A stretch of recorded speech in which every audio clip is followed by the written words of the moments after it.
The stuff we worry about, recessions, pay cuts, the economy, truth is, we've no control over those things. But some of the things in our control, like our career and what we do about it, maybe we're not taking enough action around that. And that's about taking the first step. And I'm here today to talk to you about success, about what it takes to be successful. Now, over the last few years, I've worked with hundreds of companies and thousands of people asking that very question. What makes you successful and what doesn't? And my research and my conclusions have brought me to a very, very simple theory. That ultimately, when we look at success, we're looking at three types of people. We're looking at prisoners, we're looking at passengers, and we're looking at players. And the key thing that we want to find out today is which one are you and which one do you want to be? Now, it's really important for you to understand where you are. Because if you're a prisoner, you're probably feeling trapped. You may be wondering why other people are getting promotions or fast-tracking their careers and you're not. You probably feel out of control, and you certainly don't feel like you've options. If you're a passenger, life is quite comfortable. It's easy, but maybe too easy. Because when life is too easy, we're not growing, we're not challenging ourselves, we're not learning. And it's critically important that we don't fall into a comfort zone and wake up a few years later and see the whole world has passed us by. And finally, you might be looking at this as a player. Don't get complacent, because remember, to stay at the top of your game, you've got to keep learning and growing. Well, to help you to do that, what we're going to do is begin with the end in mind.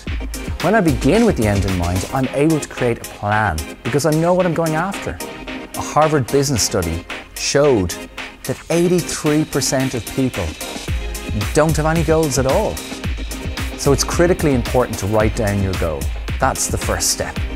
So what I want you to do right now with your pen and paper is pause this video, and I want you to write down where in your career do you want to be in 3 years' time.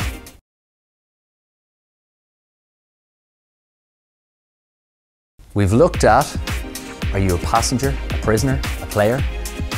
We've understood you got to begin with the end in mind and write down your goal. But then a lot of you know that anyway. So what's stopping you? And the truth is, what stops us taking the first step is our lack of motivation, is the lack of that will to push ourselves to do it. Because it may not seem that important. So we've got to make it important. So there's two questions that you fundamentally always have to ask yourself. Number one, what will it cost me if I don't make this change? And number two, what will I gain if I do make this change?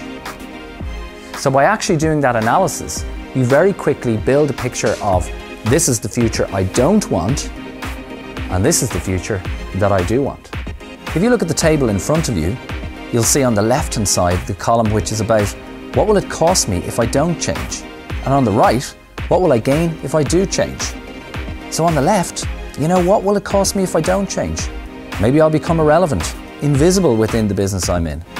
Maybe I'll be bypassed by my contemporaries, and I certainly won't feel like I'm fulfilling my potential. But what will I gain if I do change? Maybe wealth, exciting work, really good career opportunities, and to get to where I know I can in my career.